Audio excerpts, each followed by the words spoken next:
Right, it's fire time, and I just saw that change from point 1 to point 0. So, not as cold as yesterday. Hey, do you see that? There's an ember there. It's 2:30, and I think I stopped feeding this fire about 10 o'clock last night, or probably 9 o'clock actually. So, not bad. Not bad at all. Just toss the ashes about.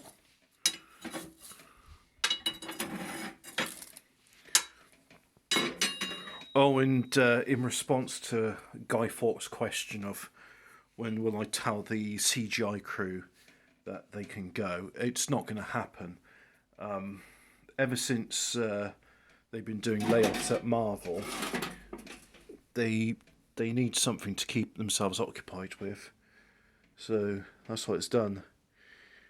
See, this isn't even my real voice. I get a voiceover artist who sounds suspiciously like Jude Law to do my voice in these videos.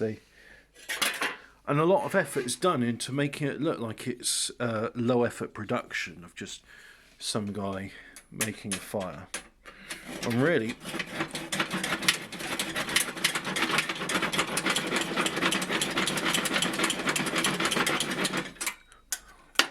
all of this is just a careful exercise in CGI and using a low quality filming process so that people can't tell it's CGI. This isn't a real fire, this is actually just a green screen, and this isn't a real poker, it's actually just a three-dimensional model.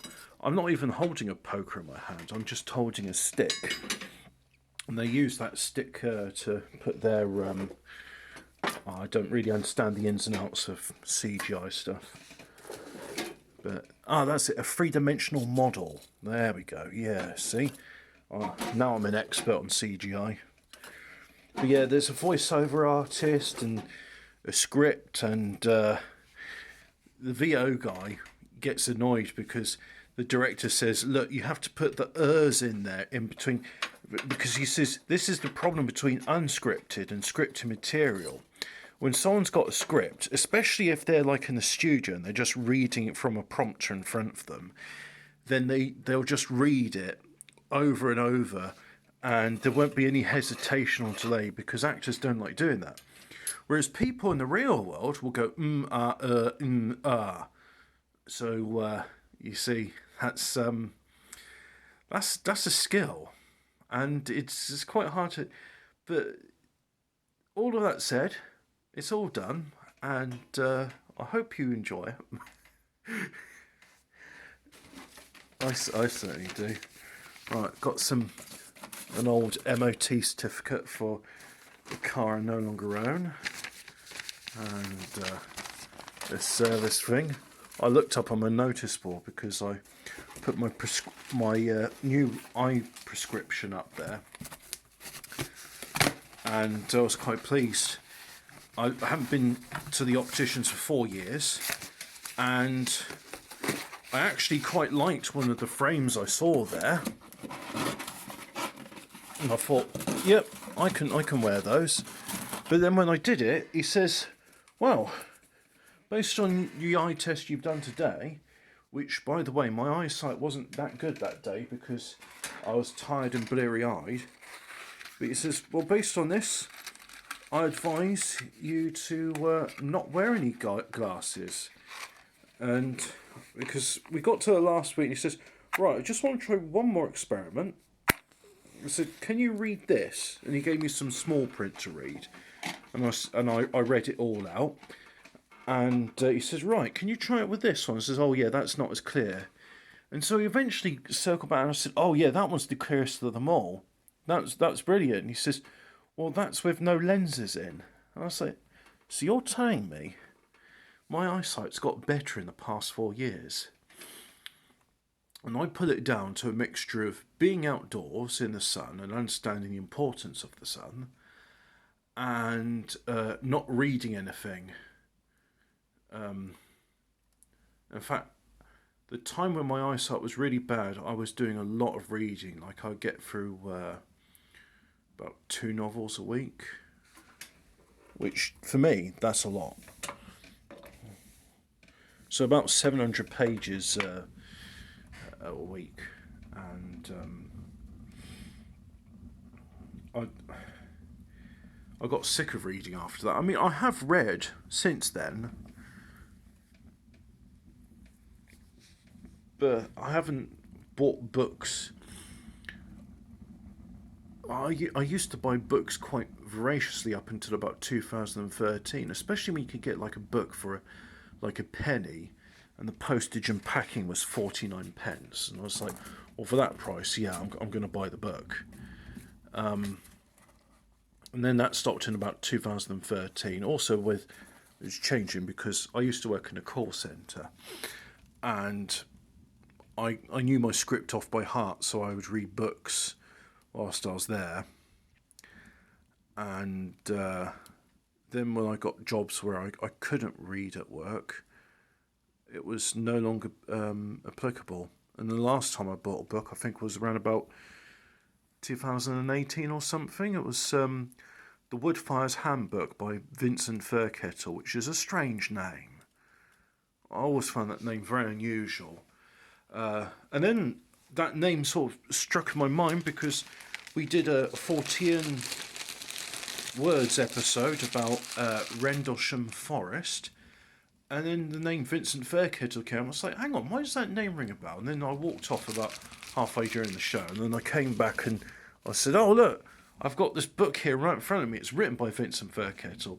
And the reason why Vincent was in this episode of Rendlesham Forest was he was the forester at the time, and he's like, yeah, can you UFO hunters go away, because this is my forest, go away now. He was rather protective over the trees and didn't want people around him. Although I think he's got a family and children, so he defeated himself in that regard. Look at this. Imagine you're doing CGI, right? And you're not copying like a brand name fruit and fibre. You're using some supermarket own brand fruit and fibre. I mean, that's probably not even a real barcode. I mean, if you want to like pause it now, pause the video, you can maybe put that on a QR code reader, and it will say, this is not CGI, this is real. I'm not actually from Eritrea, neither is my dad. I don't think you can put all of that into a barcode that size. It's probably just like a bunch of numbers. Yep. In other news, I bought myself a new office chair because the one I'm sat on is rather uncomfortable. And I got it at an auction, spent about £30 including postage and packing. So it's not a bad price for an office chair.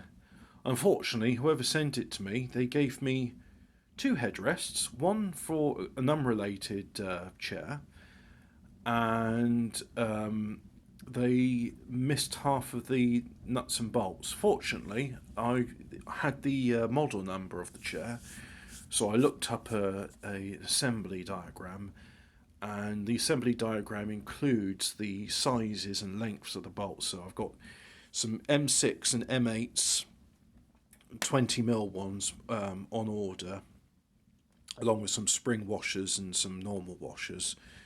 So I'll be able to build that when they come, and yeah, I'll have myself a new chair with lumbar support. Ooh, but not lumbar support. This has got lumbar support. Did you like that joke? I did. Oh, and also I've got a new coal scuttle. Well, I say it's a new coal scuttle. It's actually an old coal scuttle. It's been in the family for decades, but no one used it because, oh, it's too nice to put coal in. It's like,